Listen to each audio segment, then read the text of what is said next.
امروز میخوام شما رو با یکی از قدرتمندترین مدل‌های پردازش تصویر حال حاضر دنیا آشنا بکنم. بعد از اینکه GPT-4 Vision معرفی شد، خب خیلی سر و صدا کرد، اما مدل جدید لاما به اسم لاما 3 ویژن که محصول شرکت متاست، تونسته GPT-4 Vision رو پشت سر بگذاره و خب خوشبختانه هم اوپن سورسه. اما قبل از اینکه بپردازیم به مبحث کدنویسی و آشنا بشیم که چجوری میتونیم باش کار بکنیم، با هم بپردازیم به اینکه این مدل اصلا چجوریه و خب چه نمراتی و چه رتبه‌هایی رو تونسته به دست بیاره. خب سلام، خیلی خوش اومدیم به این ویدیو. من علیم و خیلی خوشحالم که با یه ویدیو دیگه در خدمتتون هستم. توی این ویدیو قرار در مورد مدل تصویری جدید متا به اسم لاما 3 ویژن صحبت بکنیم و بعدش هم یه کدی رو بنویسیم و ببینیم که چجوری کار میکنه. اما قبلش بد نیست یه نگاهی به این چارت بندازیم و به این بنچمارک که ببینیم چه رتبه‌ای رو تونسته به دست بیاره. خب همونطور که توی چارت میبینید ما مدل‌های قدرتمندی رو داریم، مثل جمنای پرو، مثل GPT-4 ویژن برای ماه 11 2023 تقریبا برای 6 ماه پیش، و اینجا میبینیم که رقبای بسیار جدی داشته لاما 3 ویژن، ولی خب تونسته اونها رو شکست بده به طرز شگفت انگیزی و خب خوبیش هم اینه که اوپن سورس برای توسعه دهنده ها و میتونن ازش خیلی ساده استفاده بکنن.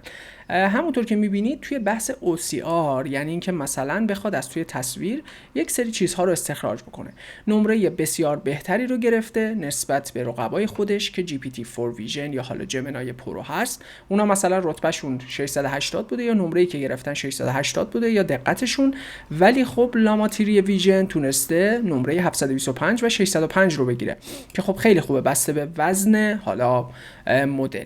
و یه دونه نسخه 2.8 بیلیونی داره و یه دونه هم نسخه 8.5 بیلیونی که خب نسخه 8.5 بیلیونی از همه میشه گفت رقبایی که داشته تونسته بهتر عمل بکنه و توی بحث حالا استخراج از داکیومنت و نمیدونم بقیه موارد هم تونسته رتبه بسیار خوبی رو بگیره، حتی از لاوا نکست که یک مدل خیلی خوب بود که توسعه داده شده بود روی بستر لاما، از اون هم تونسته رتبه بهتری رو بگیره و نشون میده که واقعا مدل قدرتمندیه. اینجا هم ساختارش رو گذاشته که حالا من تمام این لینک هایی که توی صفحه باز میکنم و در موردش صحبت میکنم و توی دیسکریپشن ویدیو هم میذارم، میتونید اونجا کلیک بکنید و خودتونم برید و بررسیش بکنید. حالا مدل لاما کلا توی بحث تکست که خب خیلی خوب عمل کرد، چون کانتکست خیلی زیادی رو میگیره و ورودی زیادی رو میتونید بهش بدید و همینطور خروجی زیادی رو بگیرید. توی بحث پردازش تصویرم واقعا خوب عمل کرده و اگر نگاه بکنید، حالا من برای ویدیو خودمون یعنی برای بحث آموزش میشه گفت تصاویر دیگه ای رو در نظر گرفتم که بهش میپردازیم، اما میخوام بگم که مدل لاما واقعا مدل قدرتمندی بود و خب این که ویژن هم شده خیلی بهتر شده و خیلی کمک میکنه و اینجا هم حالا توضیحاتش رو داده که چجوری میتونید ازش استفاده بکنید و عرضم به حضورتون با یک کارت گرافیک 8 گیگابایتی هم میتونید این مدل پردازش تصویر رو روی سیستمتون ران بکنید. اگر میخواید لوکال باشه خیلی ساده میتونید LM استودیو رو نصب بکنید و اگر هم میخواید که آنلاین باشه که حالا توی ویدیو در ادامه در موردش صحبت میکنیم و بحث کدش رو با هم پیگیری میکنیم. این صفحه هاگین فیسش بود که با هم بررسی کردیم از نظر رتبه و اینها. یک ریپوزیتوری گیت هاب هم داره که این رو هم قرار میدم حتما توی دیسکریپشن ویدیو که بتونید ازش استفاده بکنید و همونطور که میبینید اینجا هم یک توضیحات خیلی خوبی رو داده در خصوص اینکه این مدل چجوری کار میکنه و مقایسهش کرده کلا روندش رو با سایر رقبایی که داره مثل جمنای پرو، مثل کوین و GPT-4 و خب خیلی عملکردش خوبه با توجه به اینکه یک مینی مدل هست.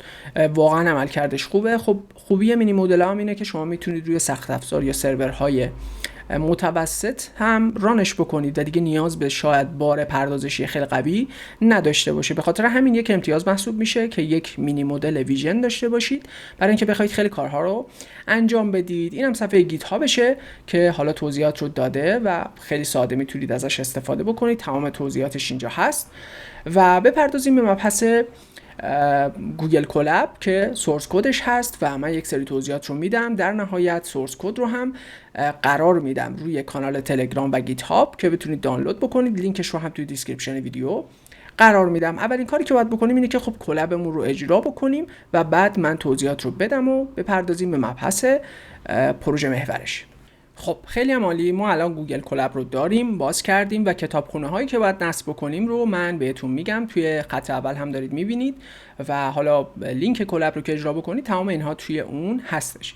کتابخونه هایی که نیاز داریم کتابخونه پیلو هستش برای اینکه بتونیم تصویر رو به اصطلاح بخونیم و بدیم به مدلمون.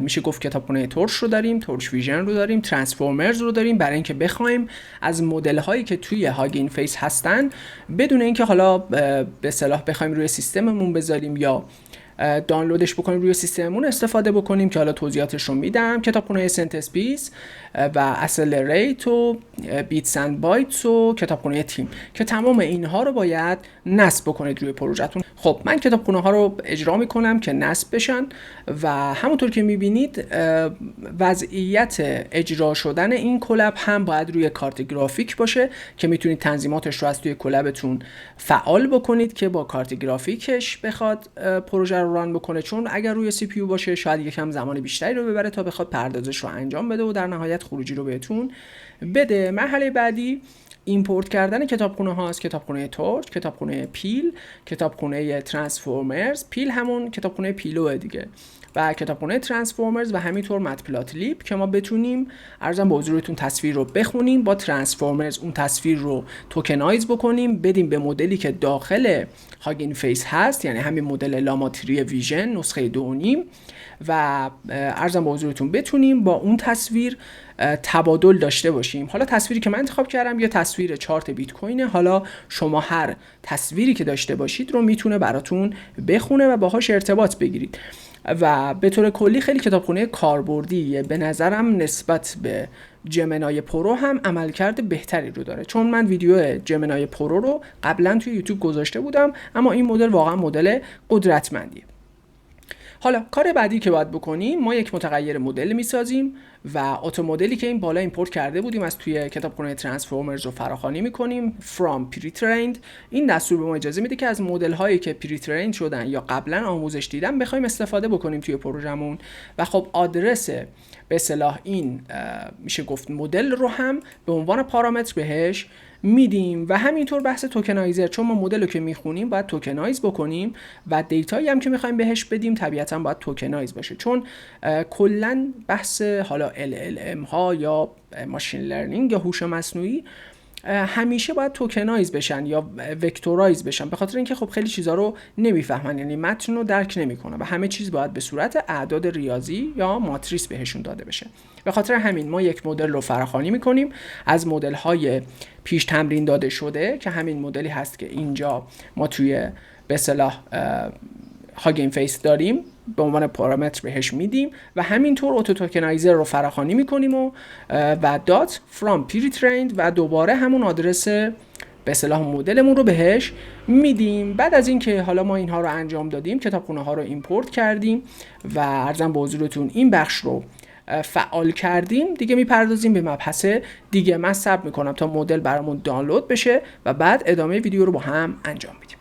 بسیار عالی. الان مدل برای ما دانلود شد. حالا من چون قبلا دانلودش کردم دیگه اون بحث دانلود نمیاد، ولی حدوداً 4 و 8 گیگ حجمشه که خب روی کلاب وقتی اجراش میکنید تقریبا توی 20 ثانیه یا 15 ثانیه براتون دانلود میکنه و مشکلی وجود نداره. و خوبی این به اصطلاح استفاده از اتو مدل کتابخونه ترانسفورمرز و اتو توکنایزر اینه که ما فقط نیاز داریم یک بار اون مدل رو دانلود بکنیم و دیگه برای دفعات بعدی نیاز نیست اون رو دانلود بکنیم. یک بار دانلود میکنیم و سری‌های بعدی دیگه خودش از اون مدل دانلود شده شروع میکنه خوندن و همینطور حالا این ایوالویشنشه که یک سری توضیحاتی میده نسبت به مدل که چه دقتی داره، روی چه ساختاری داره عمل میکنه و میرسیم به مبحث بعدی که ما قراره یک تصویری رو اینجا بخونیم و با مدلمون به اصطلاح چت بکنیم. حالا من تصویر چارت بیت کوین رو اینجا قبلا توی پروژم دانلودش کردم، به عنوان ورودی بهش میدم و این کانورت RGB حتما باید باشه، چون ساختار مدل اینجوریه که حتما باید به RGB کانورت بشه. اوکی، ما یک متغیر ایمیج درست میکنیم image.open. ایمیج هم این بالا ایمپورت کرده بودیم دیگه from pil یا همون پیل import image.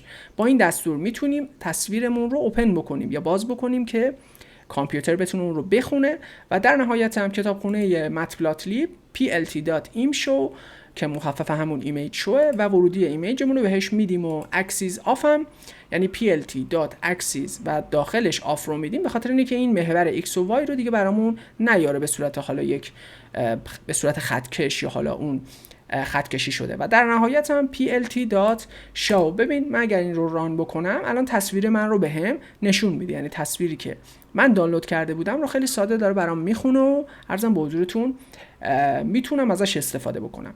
مرحله بعدی که داریم، ما یک متغیر کوئسچنی رو تعریف کردیم که بگیم چه چیزی داری توی تصویر میبینی یا چه چیزی درون تصویر وجود داره. درست شد؟ و در نهایت هم ما یک ساختاری رو باید داشته باشیم که مثل یک دیکشنری میمونه. اول رول رو براش تعریف میکنیم که همون میشه گفت جایگاه اون شخص هست که ما طبیعتا یوزریم، این باید یوزر باشه چون ما داریم یک چیزی رو ارسال میکنیم برای مدل لاماتری ویژن. درست شد؟ و این بخش رول رو قرار میدیم مساوی با یوزر و همینطور کانتنتش هم میشه این کوئسچن ما که این کوئسچنی که این بالا گذاشته بودیم که آقا چه چیزی داری توی تصویر میبینی.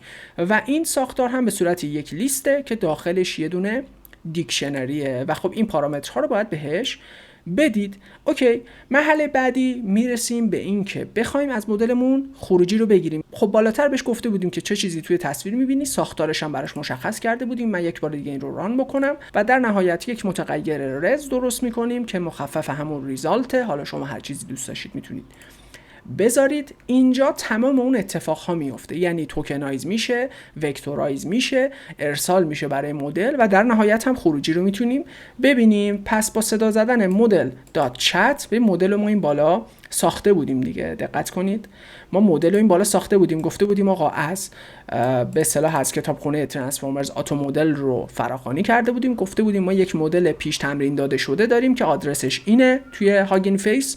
اینجا پس همه کار رو کردیم. اوکی، اینجا بهش میگیم مدل دات چت. با دستور دات چت ما میتونیم بگیم که ما میخوایم با مدل چت بکنیم. چند تا پارامتر میگیره. پارامتر اول ایمیج، اون تصویری که باید بهش بدیم که خب ما این بالا ساختیم، ایمیجمون این بود دیگه، تصویرمون رو فراخوانی کردیم. درست شد؟ و مسیج باید بهش بدیم که ساختار مسیج هم اینجا با هم صحبت کردیم که آقا ما قراره یک لیستی داشته باشیم که داخلش یک دیکشنریه مشخص میکنه که رول چیه و کانتنت چیه. کانتنتمون این سواله بود، پس در اصل اینجا سواله رو داریم براش میفرستیم، میگیم ما این تصویرمونه، این سوالمونه. توکنایزر هم برابر با توکنایزر میشه، یعنی خودش اون بحث وکتورایز و توکنایز رو اتوماتیک انجام میشه. سامپلینگ هم که برابر با تروه و تمپرچر که میشه همون حالا به اصطلاح دقت مدل که حالا به صورت پیش‌فرض روی 0.1 که میتونید تغییرش بدید، بذاریدش حالا مثلا 0.2 3 یا هر چیزی و تست بکنید خروجیتون رو. و در نهایت هم این ریزالتی که ساخته بودیم رو پرینت میکنیم. ببین من اگه این رو پرینت بکنم به من میگه که الان داره توی تصویر چه چیزی رو میبینه و ما انتظار داریم که خب به ما بگه که ما یک چارتی داریم میبینیم. میگه the image is a candlestick chart of Bitcoin price movements over time و خب خیلی ساده داره برای ما میخونه اون تصویری که بهش دادیم.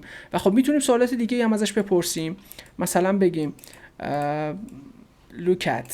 ببین من اینو پاک بکنم، بگم look at this chart and tell me this is a buy signal or not. اوکی، یک بار دیگه این بلاکم رو ران میکنم و یک بار دیگه هم اون ریزالت هم رو پرینت میکنم که ببینم خروجی رو بهم چی میده. الان توقع داریم که به ما بگه آقا این سیگنال خریده یا نه. حالا من سعی کردم از بحث چارت استفاده بکنم، شما میتونید توی موارد دیگه مثل تصاویر پزشکی، تصاویر دیگه‌ای که دوست دارید و میخواید ازش حالا باهاش چت بکنید یا یک سری دیتا ها رو از اون تصویر بگیرید. میگه که روی این تصویر امکان نداره که ما بتونیم به شما بگیم که آقا این حالا سیگنال خرید یا فروشه، اما خب توضیح داده که این مثلا روند ترند و تریدر، استراتژی تریدر و اینها همه چی بستگی داره و در نهایت هم یه دیتای خیلی کاملی رو به ما داده. حالا کاری که ما میتونیم بکنیم، ببین ما اگه بخوایم فارسی باهاش صحبت بکنیم، تست میکنیم در این تصویر چه چیزی میبینی. اوکی، یک بار دیگه این بلاکم رو ران میکنم. میخوایم تست بکنیم ببینیم آیا فارسی میتونه صحبت بکنه یا نه. اگر فارسی صحبت کنه که خب خیلی عالیه، ما خیلی جلو افتادیم. اما اگر صحبت نکنه مجبور میشیم کتابخونه دیپ ترنسلیتور رو نصب بکنیم و دیتایی که بهمون میده رو به فارسی ترجمه بکنیم که خب خوشبختانه داره به ما فارسی هم جواب میده، یعنی میتونه برای به اصطلاح چت فارسی هم ازش استفاده بکنید که خب این خیلی میتونه بهتون کمک بکنه توی پروژهاتون. این تصویر یک چارت کندل است که به عنوان یک الگوی معامله استفاده میشه و چارت از نوامبر فلان تا ژوئن مثلا 2022 رو نشون میده. کندل به رنگ قرمز و سبز کشیده شده و کندل ها حالا در زمینه مثلا فلان استفاده میشن. هر چی سوالاتتون دقیق تر باشه میتونید پاسخهای دقیق تری رو بگیرید. ولی خب قرار نیست که ما اینجا ویدیو رو تایمش رو الکی هدر بدیم و بخوایم ازش 10 تا سوال بپرسیم. سوالات رو میذارم به عهده خودتون و دوست دارم که خروجی های خوبی که میگیرید رو حتما با من به اشتراک بذارید. حالا از طریق کانال تلگرام میتونید با من در ارتباط باشید یا نظراتتون رو کامنت بذارید که دیگران هم بتونن استفاده بکنن، چالش هایی که داشتید و موارد دیگه. به طور کلی هدفم این بود که این مدل رو بهتون معرفی بکنم. مدل بسیار خوبیه، به تازگی معرفی شده و خب این که بتونید با مدل های بروز کار بکنید خیلی میتونه بهتون کمک بکنه توی پروژه هاتون، توی ایده هایی که دارید و کارهایی که میخواید انجام بدید. امیدوارم این ویدیو به درتون خورده باشه. توی کانال تلگرام حتما عضو بشید، اونجا سعی میکنم نکات و یک سری دیتا ها و کتابخونه ها و کتاب ها و اینها رو براتون به اشتراک بذارم که بتونید استفاده بکنید. و ویدیو رو اگر دوست داشتید لایک بکنید، کانال رو اگر سابسکرایب ندارید لطفاً سابسکرایب کنید. نظری هم داشتید توی کامنت ها با من در ارتباط باشید. امیدوارم که این ویدیو به درتون خورده باشه. خیلی ممنون که تا انتهای ویدیو با من همراه بودید. امیدوارم روز بسیار خوبی داشته باشید. تا دیدار بعد، خدا نگهدار.